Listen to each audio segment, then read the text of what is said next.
O que tu pensas, o que tu sentes, o que isto e aquilo e mais uma coisa. Não é por acaso que muitos homens gostam de ir à pesca ou à caça. Gostam das mulheres só para descansar a cabeça e não haver lá nenhuma professora, nenhuma mãe ao pé, porque mulheres podem tornar-se a professora do marido e a mãe do marido. E daí também temos um grande problema. E nós temos que ter muito cuidado, nós não tornarmos esta espécie de mulher que querem controlar os nossos maridos. Nós tentamos controlar os nossos adolescentes. Controlar os nossos filhos pequeninos é necessário, porque eles podem entrar em muitos perigos. Mas a nossa tarefa é que eles crescem e vão ser sempre mais independentes de nós. Custa-nos. Choramos às vezes por causa disso, porque eles sempre mais afastam-se de nós e não é fácil este processo. Há mulheres que choram muito sobre o ninho vazio e não conseguem adaptar-se, mas essas mulheres têm um problema e vamos voltar a este assunto. Então nós levamos os nossos filhos a um certo grau de independência. E se o nosso matrimônio é bom, o pai ajuda mais os filhos para ir para fora, para ir para a escola, para cortar, vamos dizer, mais curto, cortar o laço umbilical. Eles ajudam-nos, se são bons pais, eles ajudam-nos. Se não podem exercer o papel do pai, não ajudam em nada. São talvez um dos filhos. E daí temos ainda um problema maior. Controlar os adolescentes é uma coisa muito complicada e muito difícil. Nós vamos voltar a isso. Controlar até, há mulheres que controlam a família toda, controlam até aldeias inteiras. Há mulheres até controlam as igrejas. Pensamos que o pastor é o líder, mas não, há uma mulher atrás que controla. E eu não disse que a vossa igreja é assim, eu disse em geral, isto existe. Este tipo de controles, quando pessoas tentam controlar muito, é um sinal de que? O que vocês acham?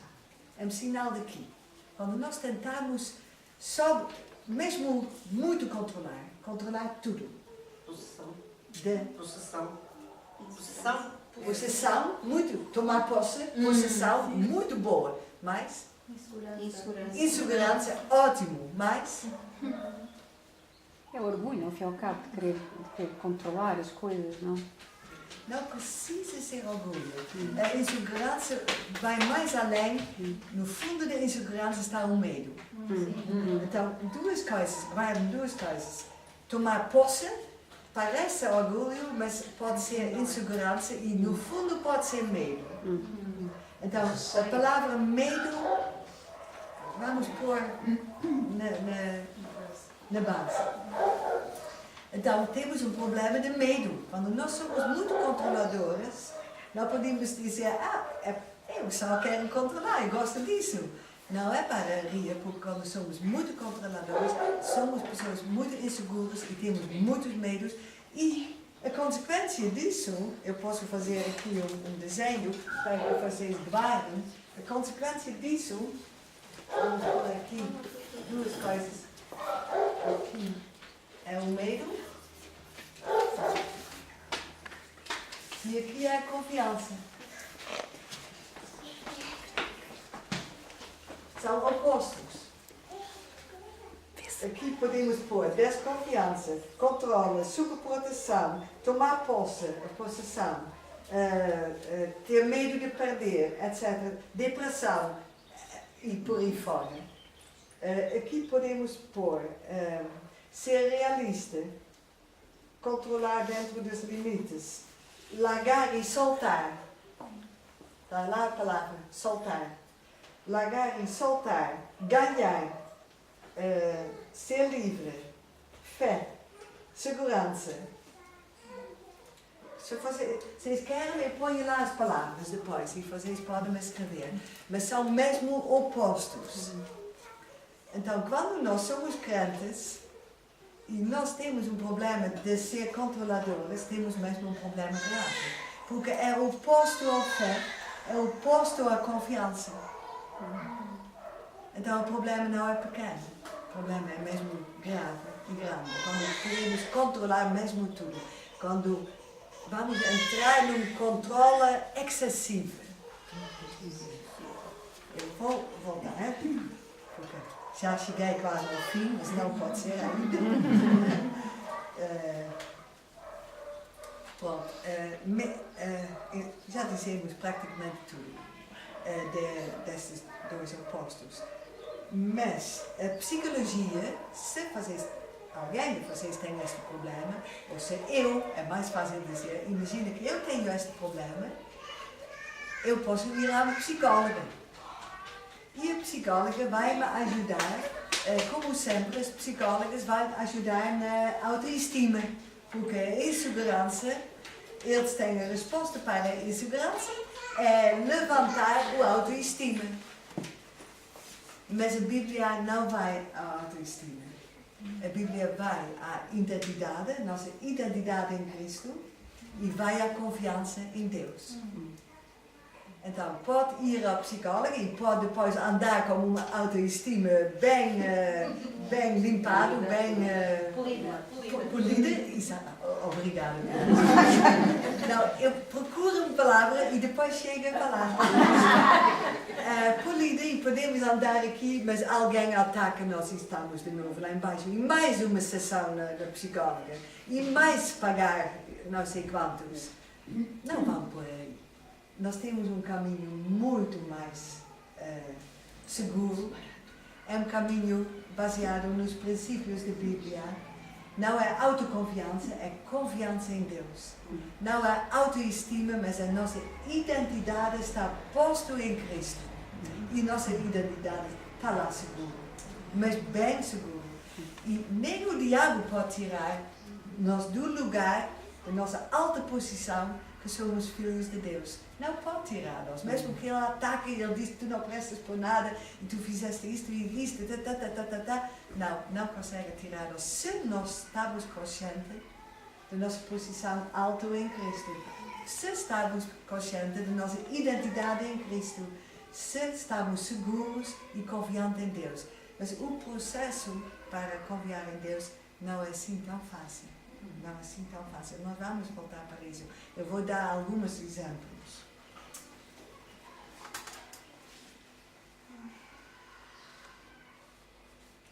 O princípio bíblico, a chave que encontramos no ensino de Jesus é, como já lemos no Lucas 6, ter um coração cheio de misericórdia do Pai, ser misericordiosos, não julgar, não condenar, mas soltar. Soltar. Eu posso usar a palavra largar, perdoar, entregar. Tem tudo a ver com soltar. Entregar a Deus. Dar espaço, dar rumo. Cortar laços, ficar livre. Eu procurei esta palavra soltar em várias traduções. Uma tradução, não é de Almeida, diz perdoar, mas soltar não é exatamente a mesma do que perdoar.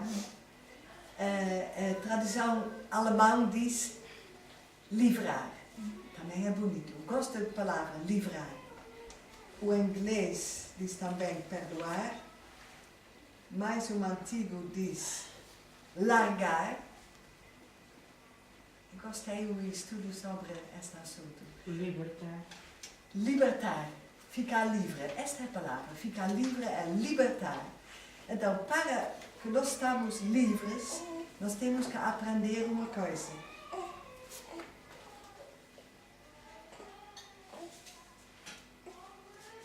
Aquela coisa que esta irmã diz de possessão tem tudo a ver com o nosso assunto.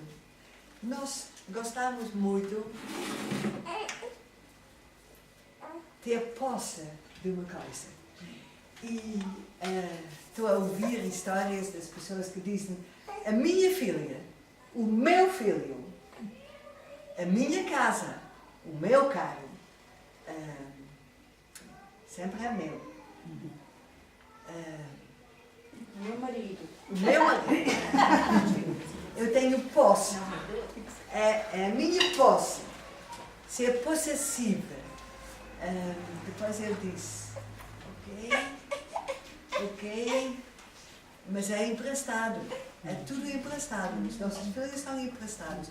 Os nossos bens, quando tudo. Eu vou voltar a esta lista. Nossa língua é nossa, isto é verdade. O nosso mau amor também é nosso.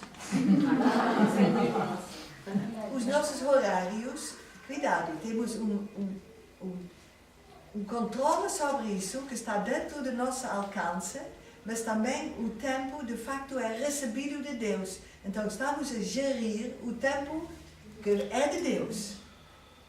O tempo é de Deus, não é nosso. O meu tempo. Esta pessoa está a ocupar o meu tempo. Está errado. Não é meu tempo.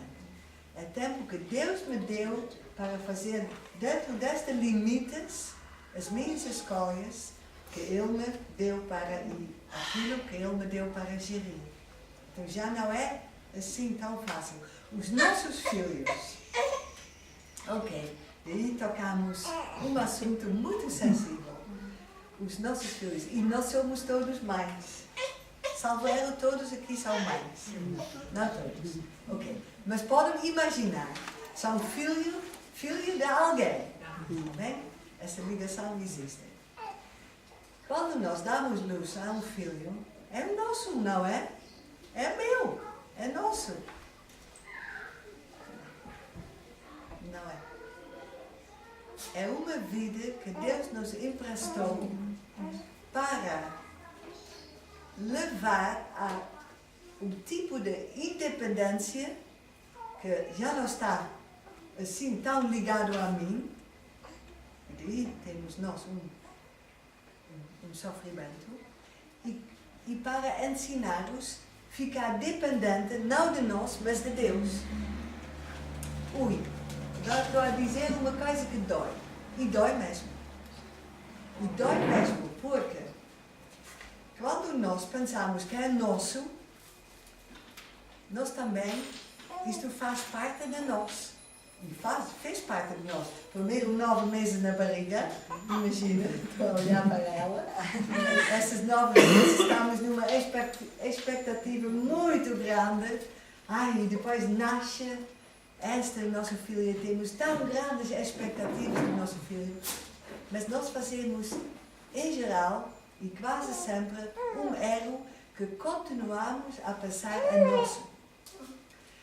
Eu acho que olhando no berço, o primeiro acto nosso devia ser: este filho ou esta filha é de ti. É teu. É teu.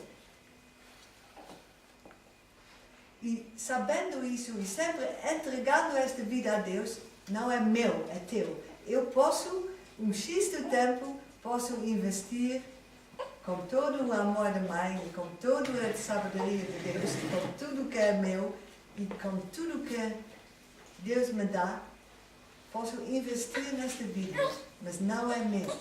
E quando temos esta noção, nós podemos entender um pouco melhor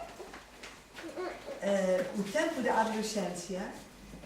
Vamos entender melhor como gerir este tempo. Porque quando é nosso, essa criança não pode fazer o que apetece. Quando não é nosso e confiamos em Deus, numa certa idade, quando educamos dentro daquela educação, agora tu és responsável, agora tu sabes, agora tu vais e fazes tuas escolhas.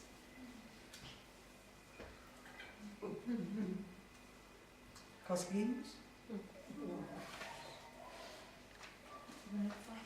Não é fácil. É a coisa mais dolorosa e mais difícil que existe. Mas é a coisa mais sábia que podemos fazer. E quando temos a coragem, a confiança para fazer, vamos ter a recompensa. Vou dar uns exemplos. Depois vocês veem com as vossas vidas, com os vossos exemplos. Temos tempo, não temos? Temos.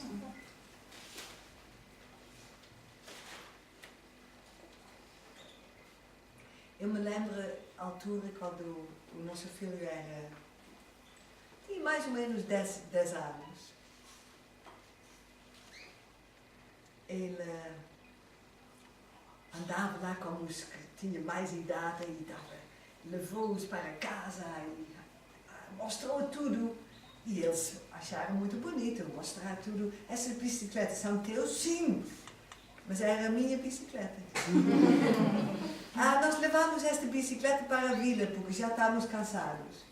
Eles já não tinham coragem de dizer não. Era seu, não. Era dele. E levaram a minha bicicleta para a vila. Depois encontrei a minha bicicleta. Ele disse, então, onde está a minha bicicleta? Os rapazes levaram para ir para a vila, mas amanhã eles devolvem. Não, rapaz. Esta bicicleta tu não podias ter emprestado e agora tu vais à vila e vais dizer esta bicicleta era da minha mãe e tenho que ter a bicicleta agora de volta e depois tu voltas. Manipulações e gritos e choros e tudo. O coração da mãe. Já começou a escurecer. Um rapaz de 10 anos, de pé, indo à vila, nenhuma mãe ia fazer. Eu sabia, eu tenho que fazer. Para que ele aprenda uma lição para a vida inteira. Quando ele foi lá no escuridão, rebelde e zangado e chorando, ele foi lá no caminho, e um caminho também tem perigos, cada caminho tem. Eu estava na cozinha e estava a chorar. A mãe em mim estava a chorar. Mas a sabedoria de Deus estava a seguir os passos.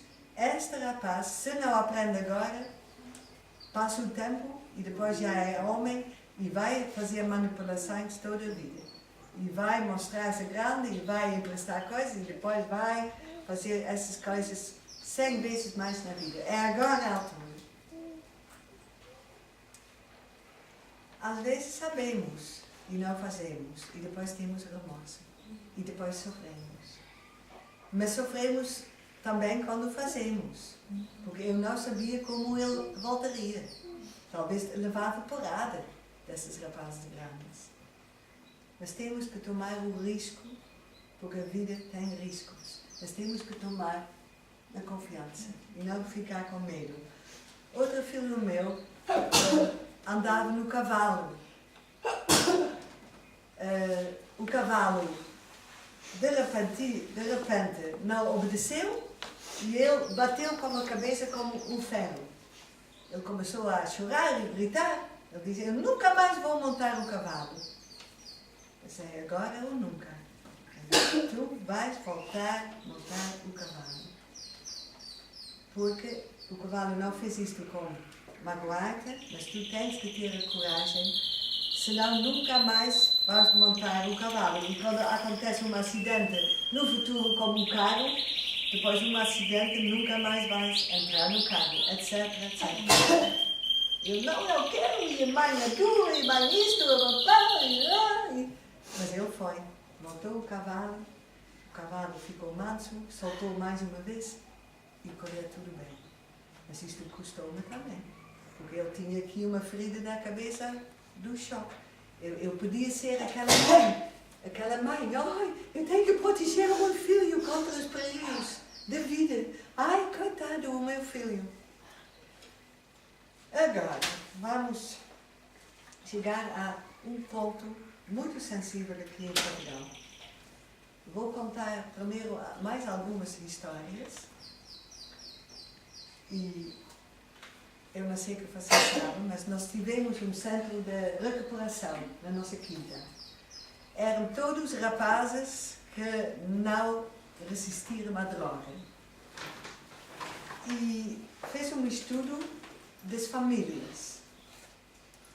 Eu esperava, como no país onde eu morava, não nasci em Holanda, eu nasci em Alemanha, mas cresci em Holanda, eu sou também multicultural, e agora ainda mais, agora sou hollandejana.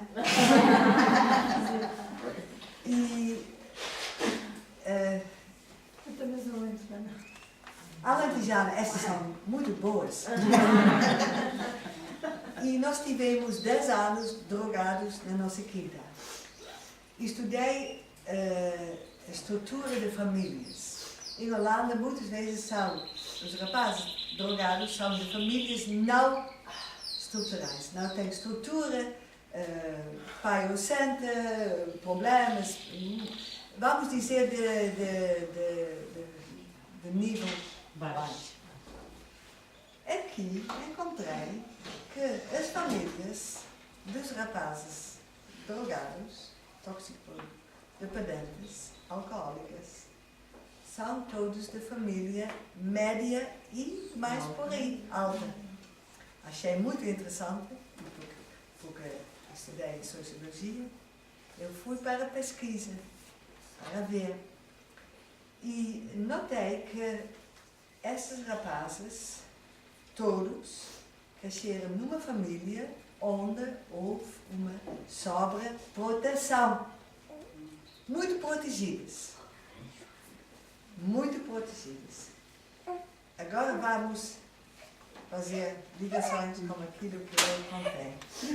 Quando um rapaz, especificamente rapazes, nós tínhamos rapazes, não tínhamos raparigas, mas em maioria os rapazes são sempre protegidos.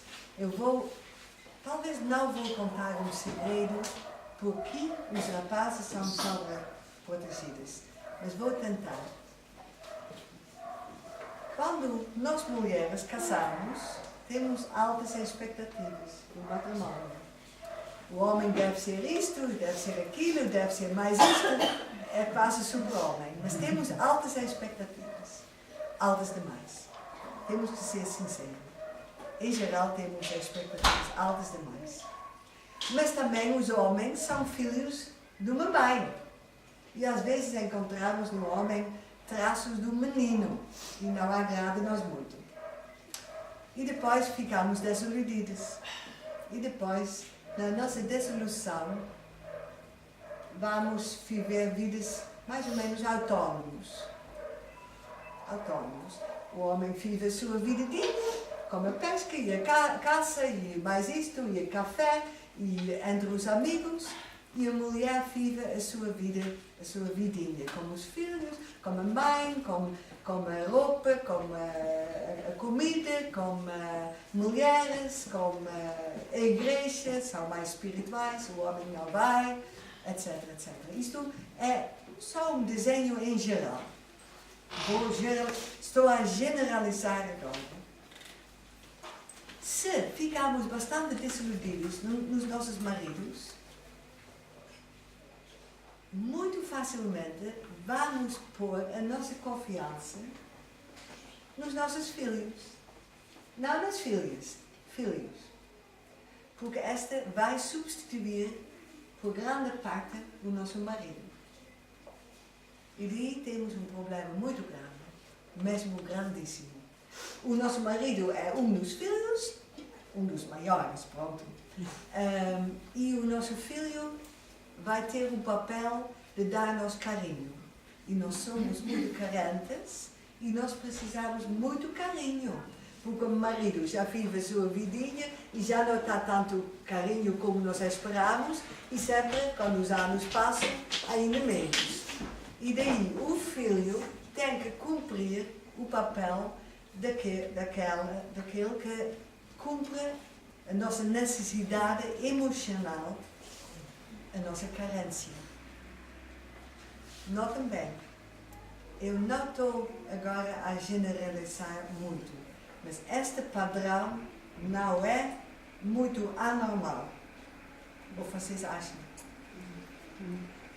Agora vamos para o papel do filho, que tem que cumprir as nossas necessidades emocionais. Cria-se uma dependência emocional entre filha e mãe.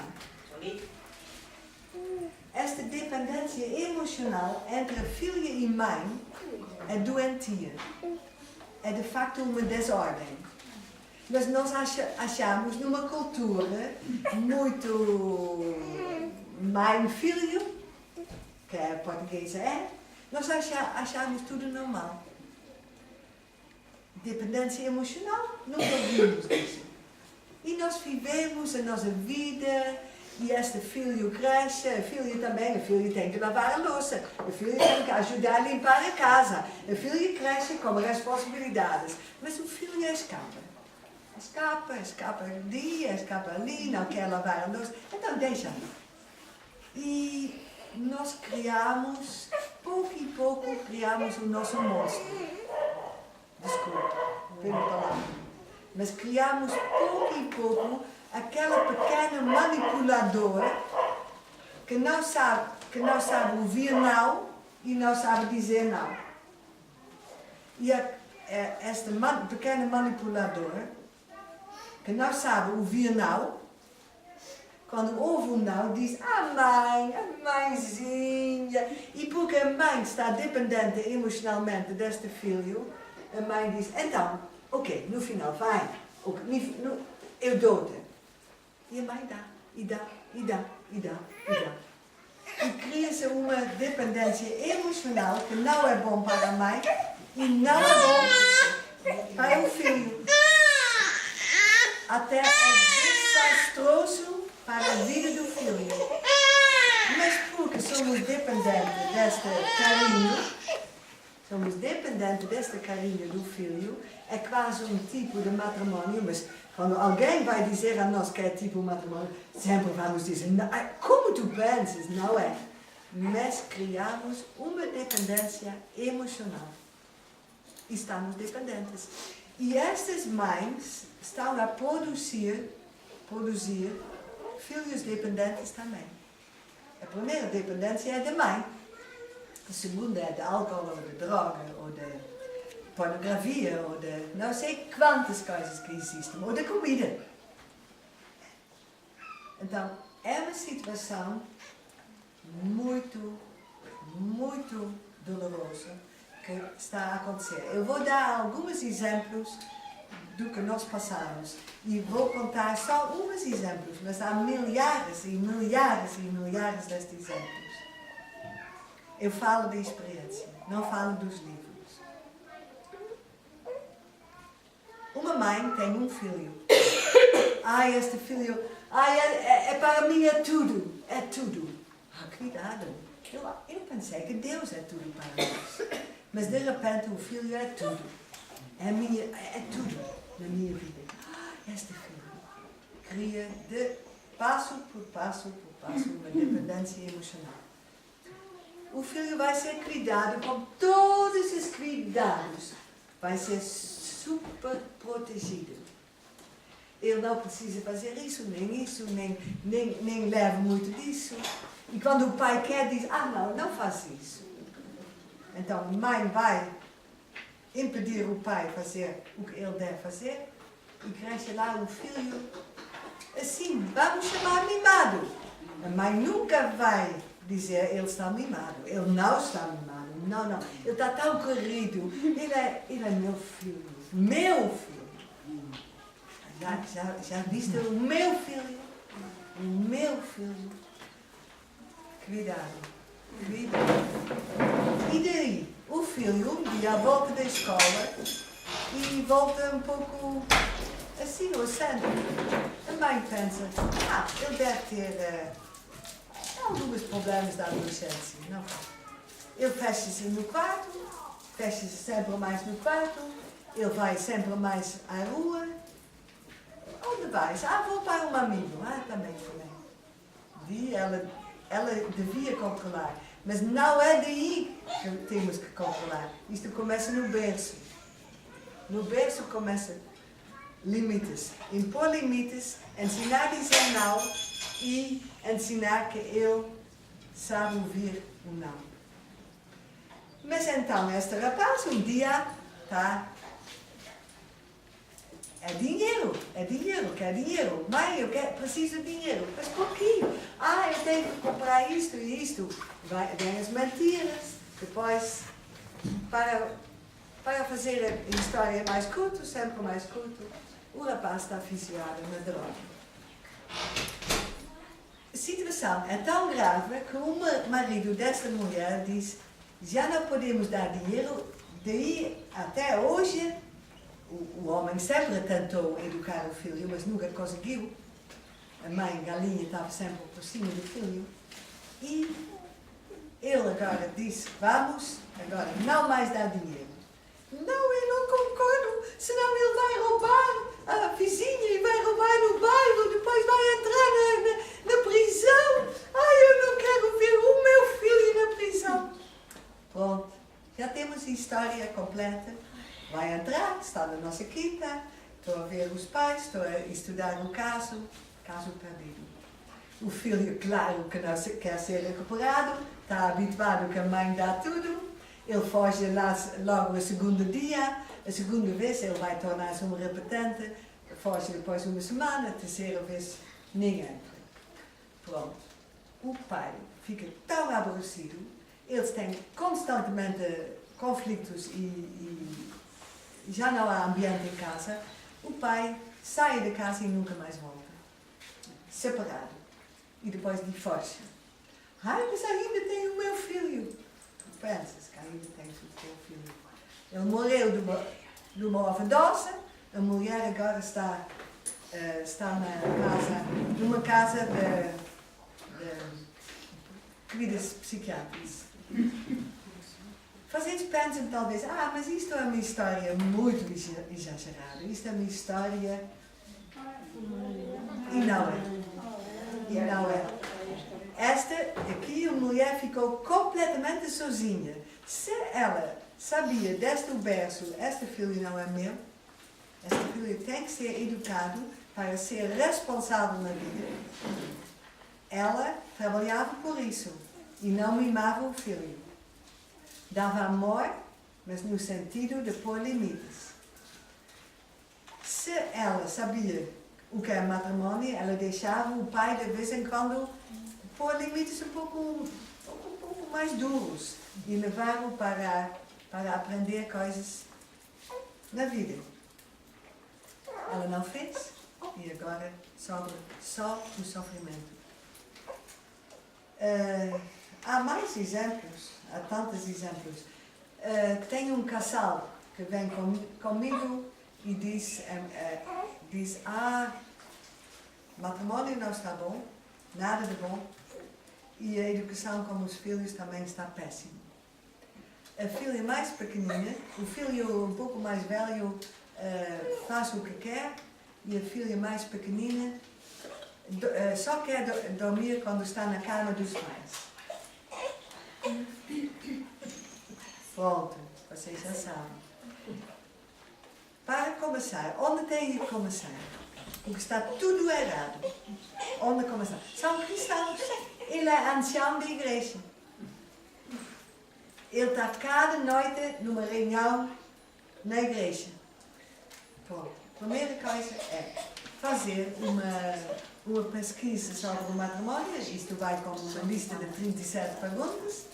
Depois estás a ver que tudo está péssimo, nenhuma coisa positiva. E depois vais dizer a este casal: nenhuma noite na igreja, cada dia em casa. Imagina a reação da igreja. Elizabeth era magnífica, completamente, não me importa. Sou holandês, estou habituada. Então, isto tem um alvo. Tem um alvo para que o matrimónio reconstrói-se. E depois, como tarefas que eles devem fazer, reconstruir o matrimónio. A igreja depois entender. Agora ele vai uma vez por semana e mais uma vez, uma quarta-feira, para a oração. Já não prega. Ele diz primeiro, o meu matrimónio tem que ser em ordem, não posso viver nessa hipocrisia. E os meus filhos agora estão na adolescência, eu tenho que dar toda a atenção a eles e agora eu percebo não só o meu matrimónio é um ministério, hoje em dia é mesmo um ministério no meio de tanto divórcio, mas também a educação é um ministério. Dá toda a atenção para tirar esta filha da cama da mãe. Foi uma luta. Eu disse, a cama da mãe e do pai é dos pais. É sagrado. Pronto, acabou-se.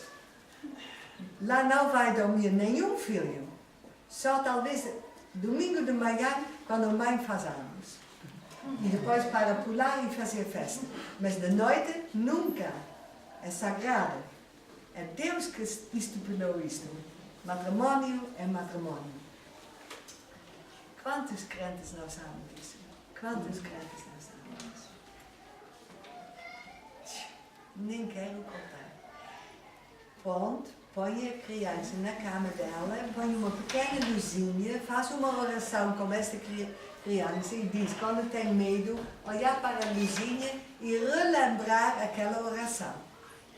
E quando sai e bate a porta dos pais, não entras, nem entrar, lá não há entrada. A mãe sai, ou o pai, prefiro o pai e leva a criança de volta para a cama. O que tu te lembras? Fizemos esta oração, cantamos este cântico, está lá a luzinha, agora vamos dormir. Porque Deus cuida de nós. Foi um mês, foi 2 meses, mas com perseverança a criança começou a dormir. Esta criança e o outro, quando não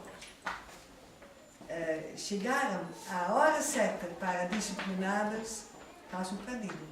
Terceiro caso, perto de nós, um casal alentejano, o pai alcoólico, a mãe crente da igreja católica, depois tornou-se crente numa igreja evangélica, tem um filho, 2 filhos, o filho mais novo está possesso por um demónio, diz a mãe.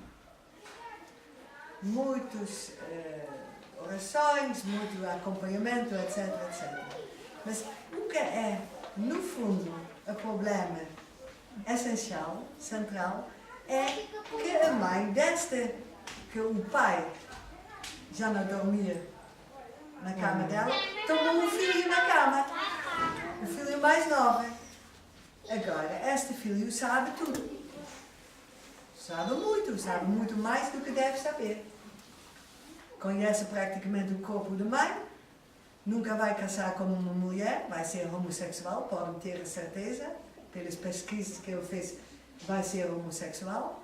E a mãe fez tipo de matrimónio com ele, não sexual. Não pensem vocês, isto é sexual. Isto é dependência emocional. Temos um caso muito complicado.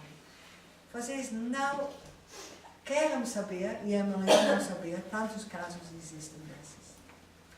A mãe mima um filho e leva este filho à destruição. Mais filhos do que filhos. Os filhos exigem uma coisa, os filhos não. Estão a substituir o papel do marido. A solução é tão simples. Não vamos ter esperanças tão exigentes do nosso marido e vamos ver no nosso tempo de namoro que este marido é criança ou é homem. Quando ainda é criança, está nas asas da mãe. Quando a mãe teve a coragem de cortar o laço umbilical, vamos ter um homem. Senão vamos ter a vida inteira uma criança. Se a mãe não cortou, nós ainda podemos fazer uma tentativa. Se não conseguimos, é melhor não casar. Ok. Vamos a exemplos. Já fizemos os exemplos.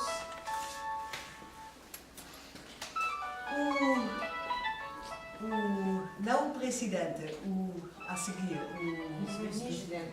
Yeah.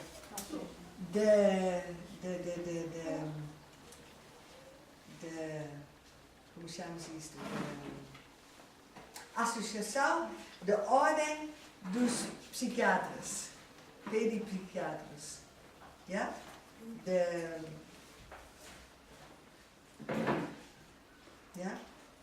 Pedipsiquiatria, a psiquiatria para crianças.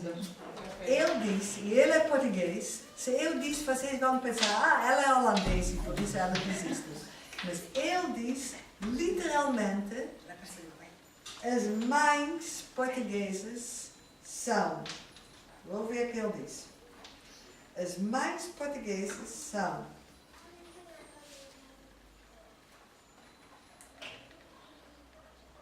obcecados pela proteção dos filhos. Eles são obcecados na proteção dos filhos. Ele quer dizer que eles protegem a mais. Eu sei, da própria experiência, pôr os nossos filhos num certo risco é perigoso, mas nós temos que preparar-os como reagir perante os riscos da vida. Leva um filho, o pai deve levar o filho para subir numa árvore e para ensinar o filho como não cair. A mãe vai dizer, não, isto não faz com o meu filho, e vai proibir. Não, a mãe tem que ser sábio. O pai tem que ensinar o filho como fazer isso. Como tu podes subir numa árvore de uma maneira segura. A nossa ser é melhor que ele não sobe árvores. E há acampamentos das pessoas que fazem acampamentos tão bons e há mães que dizem não, porque ouvi falar que eles subiram numa árvore e não querem que o meu filho caia. Então não vão. Isto é sobreproteção. Porque como o filho não aprende, novinho, subir as árvores, ele nunca mais aprende quando é mais velho. E quando é mais velho, ele tem que subir uma árvore, ele cai e parte uma coisa, porque ele não sabe como agir. Isto é só um exemplo de sobreproteção. Mas nós, mulheres portuguesas, temos a tendência de sobreproteger os nossos filhos. E muito poucas vezes nós temos a sabedoria para investir, e isto custa, e toma muito tempo, de ensinar-os como agir perante o perigo. Se não temos a coragem de fazer isso, fazemos um papel como alguém que tem coragem. Preferível o marido. Os maridos fazem muito mais coisas como os filhos que nós dizemos, ai cuidado!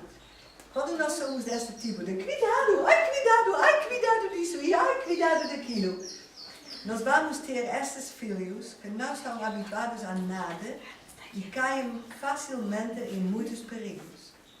Nós tivemos um acidente na nossa quinta de um rapaz de 26 anos que, em vez de entender quando ele não sentiu pé na água, em vez de fazer um pouco assim, e ele já chegou 1,5 metro, já tinha pé, ele entrou em pânico, e o pânico é desastroso, e morreu lá.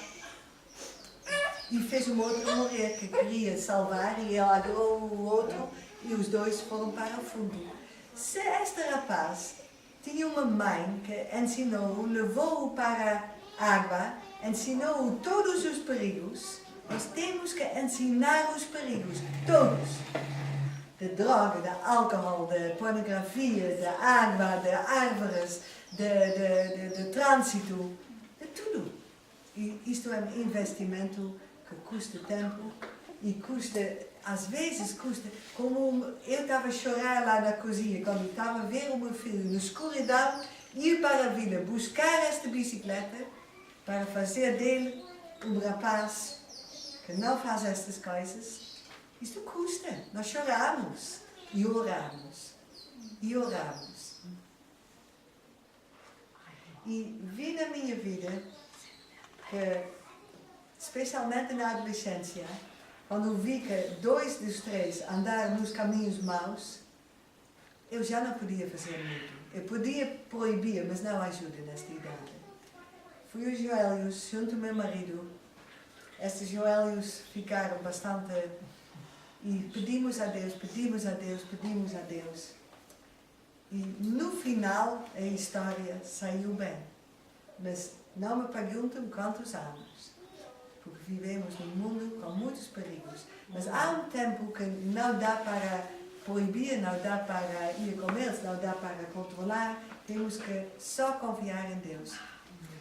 Quer dizer, o essencial da nossa vida é aumentar a nossa fé.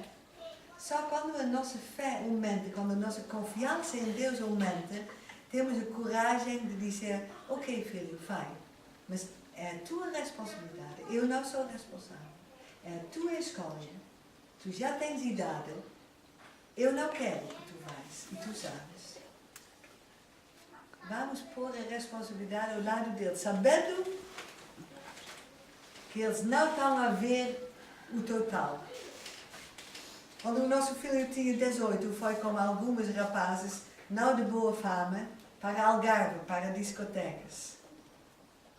E nós dizemos sempre, quando tu tens 18, faz o que tu queres, mas enquanto estás na nossa casa, faz a nossa vontade. Ele tinha 18, foi como uma motorizada para Algarve. Essas discotecas lá são horríveis. Quando ele foi, eu comecei a chorar. Eu disse ao meu marido, por que deixamos-o ir? Por que deixamos? Mas eu sabia, nós devemos deixar ele próprio encontrar o que ele anseia tanto. Ele voltou, ele nunca disse a nós. Ele disse aos rapazes do nosso centro, isto não é nada para mim. Não gostei. Uma vez, para sempre. Acabou aquela ideia, lá é tão bonito. A educação de 18 anos foi suficiente para ele não gostar deste ambiente. Nós temos que confiar com a nossa educação, com o nosso falar, com a nossa intimidade com eles, com a nossa honestidade, com a nossa transparência, com o nosso tempo que damos a eles, é suficiente para que eles um dia façam as escolhas certas. Esta rapaz deu-nos ainda mais muitos anos de sofrimento. Hoje em dia, graças a Deus, anda bem. Mas não foi como deve ser. Não pensem que tudo vai correr bem, mas a nossa dependência a este lado cresce. E para mimar e proteger demasiado não é o caminho certo. Um certo espanhol, ele é psiquiatra, escreveu um livro.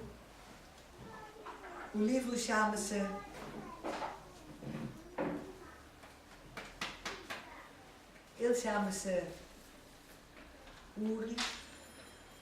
Xavier Uri.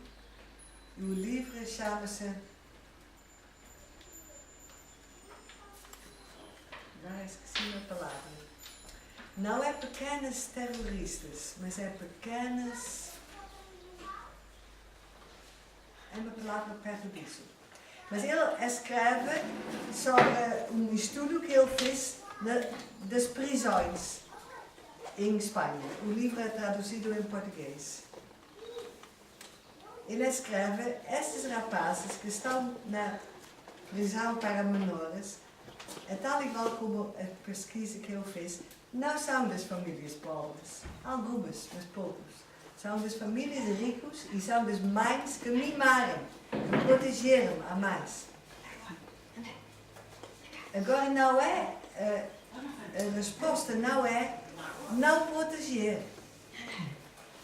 A resposta é ensinar os limites de uma maneira muito aplicável, para que eles saibam por onde podem ir. Quando eles depois ultrapassam, eles estão avisados. Então, ensinar a respeitar limites. Isto começa muito pequenino. Quando alguém diz, uma criança diz, eu quero um repassado, e a mãe diz, e depois a mãe diz não, e depois há alguém presente que diz, deixa este pequenino tomar dentro do sábio. Continua a dizer não. Não cede a ninguém. O não deve ser não. E eles devem saber que o não dos pais é não. Isso é tão importante. Essa é uma família em Lavra. As crianças nunca ouviram o tal. E é uma grande miséria. Um deles já suicidou-se. É uma miséria completa. Uma está numa depressão, outra suicidou-se, outra é uma terrorista e outra anda mais ou menos. É triste essas vidas. Triste. Eu estava presente quando estava na loja, a mãe tinha uma loja e a criança entrou, quer um gelado. E a mãe disse, mas já tiveste 3. Hoje, 3. Já tiveste 3. Coitadinha, ele ainda é pequenino. Dizem as pessoas. E a mãe, se deu. O rapaz já não está vivo. Não é nada de bom. Há crianças que abrem o frigorífico. Na nossa casa, nenhuma das nossas crianças podia abrir o frigorífico. Sou eu que faço, enquanto eles são pequeninos. E tomam o que apetece. Se os nossos filhos aprendem que eles podem tomar o que se apetece, na idade da adolescência, quando os hormônios começam a pular, também querem tomar o que lhes apetece, na área sexual. Tudo deve ser aprendido quando são pequeninos. Eles devem ouvir um não. Eles devem entender, 1 hora antes do almoço, não vamos comer.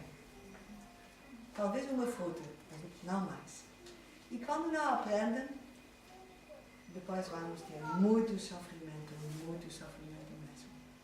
Sofrer vamos, de certeza, mas depois vamos ter muito sofrimento. E sofrer vamos ter um ninho vazio e vamos largar, soltar-nos. Mas se investimos num bom matrimônio, temos ainda o nosso marido. Muito bom. E não todos têm. Se não temos um matrimônio bom, ou somos solteiros, podemos desenvolver bons contatos com outras pessoas para não chorar cada dia sobre um ninho vazio. Há mães portuguesas que obrigam os filhos a telefonar algumas vezes por dia. Isto é um laço umbilical nunca cortado. Não é saudável. Quando o filho já casou, tem a vida própria. Por que telefonar a mãezinha algumas vezes por dia? Por quê? Eu telefono a minha filha uma vez em 15 dias. Eu acho suficiente. Vocês podem pensar, ela é holandesa, então telefonam uma vez por semana. Já é mais dentro. Mas cada dia, uma pessoa adulta que está a pôr a vida dela independente e sempre a telefonar a mãezinha, mas por quê? Por que não cortar o laço umbilical e dizer obrigada, Deus, que tu me deste esta filha, que esta filha agora está a criar o próprio ninho. Eu não preciso estar acima disso, não preciso saber tudo, não preciso falar de tudo disso, eu não preciso criar um laço umbilical. Já devia ser cortado e vou fazer um relacionamento saudável. Não são poucos os matrimônios que foram à falência por causa das sogras. Não são poucos esses. Eu quero ser uma sogra saudável e vou à distância. E quando eles me telefonam, ainda bem. Quando não me telefonam, não vou ser aquela coitadinha que chora pelo ninho vazio. Não, vou fazer outras atividades. Há outra fase na vida. Há outras coisas para fazer. E pronto, não vou dizer que sou perfeita porque sou nada de perfeito. Estou a fazer os erros e estou a aprender com os erros, tal como vocês estão a aprender com os erros. Mas talvez vocês podem investir, em vez de fortificar os laços umbilicais, podem investir uma vida dependente de Deus e pouco mais independente de nós. Com coragem e com a coragem para arriscar alguns riscos, vamos a tremer, mas vamos saber, vamos criar filhos com caráter. Com caráter. Tal como Romanos 5:5 diz, Romanos 5:5 diz, antes de 5:4, salvo erro 3 e 4 diz, quando passamos por dificuldades, fortificamos o nosso caráter. Eu disse isto agora em próprias palavras, mas em certo sentido está lá escrito. As tempestades e os problemas da vida servem para o nosso caráter vai ser mais forte. E tal igual é como os nossos filhos. Temos que, poucos às vezes, deixar que eles andem em dificuldades para que o caráter deles está mais forte. E não assim tão mole, porque eles andam em grande risco quando o caráter é mole.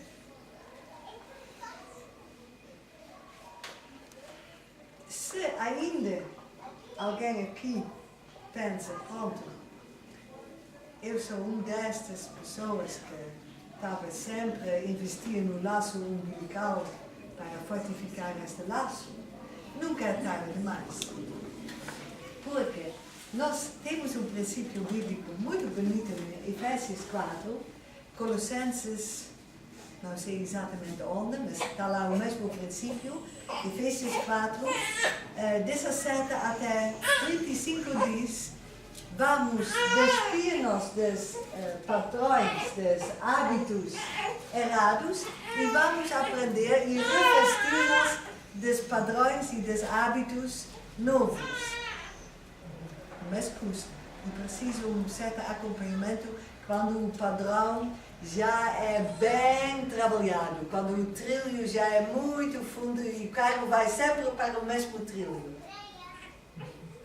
A roda. Ja? Vocês entendem? Nós temos a esperança que, mesmo quando temos atitudes que não são saudáveis, podemos sempre de novo desaprender estas atitudes e aprender novos. Isto não é só para o laço umbilical, isto é para tudo na vida. É para tantas dependências emocionais que criamos, nós podemos desaprender esta dependência emocional e podemos aprender uma dependência saudável com Deus. Custa, eu sei que custa. Mas é tão... Ficamos livres. Soltar e soltar. Vocês vão dizer. A libertação. É uma libertação que faz nos bem. E eu estou admirado, mais um exemplo da nossa própria família. Temos um filho que gosta muito de estar conosco. Mas meu marido, a uma certa idade, diz, mas tu estás cada fim de semana em casa. Ficas lá também e fazes coisas com teus amigos. Eu quase queria dizer, mas eu também gosto que ele venha, mas eu não disse nada. Sua mãe também, eu também gosto que ele está lá. Eu concordei, engoliu e concordei.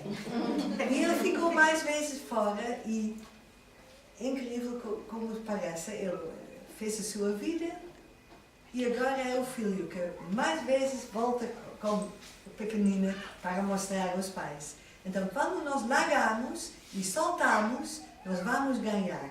Eu vou escrever as palavras aqui, para vocês podem ficar com isso. De mais que nós largamos, de mais que nós conseguimos soltar as nossas preocupações, os nossos laços dependentes emocionais, tudo que nos prende, de mais conseguimos soltar e livrar-nos disso, de mais libertados somos. E depois recebemos.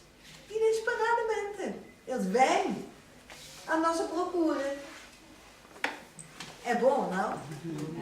Eu vou apontar tudo isso e depois vocês têm um tempo para fazer perguntas, para contar as vossas histórias. Eu não sei quanto tempo já falei. Não, está à vontade, Rita. Tá? Queremos aproveitá-lo ao máximo. Nós ainda temos jantar para comer e tudo. O almoço disso. Quem quiser, pode jantar que tem lá muita comida. O almoço está aqui.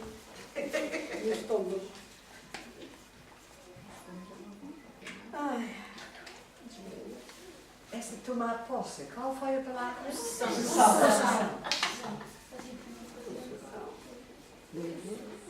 É com dois S. Possessivo. Já? Sim. Faltam oito. Mulheres. O Cid tem a ver só. Desconfiada. Ela pôs mesmo. Controladora. Manipuladora.